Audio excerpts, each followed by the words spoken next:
প্রথম দফা, প্রবাসে মারা যাওয়া সকল বাংলাদেশি নাগরিকদের মৃতদেহ রাষ্ট্রীয় খরচে দেশে নিতে হবে।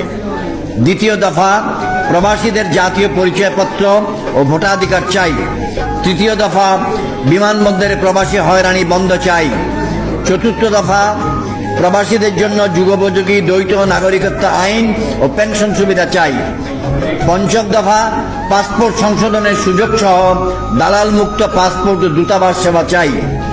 ষষ্ঠ দফা, প্রবাসী সুরক্ষা আইন প্রণয়ন ও বাস্তবায়ন চাই। সপ্তম দফা, জাতীয় বাজেট প্রবাসীদের জন্য ন্যূনতম 5% বিশেষ বরাদ্দ চাই।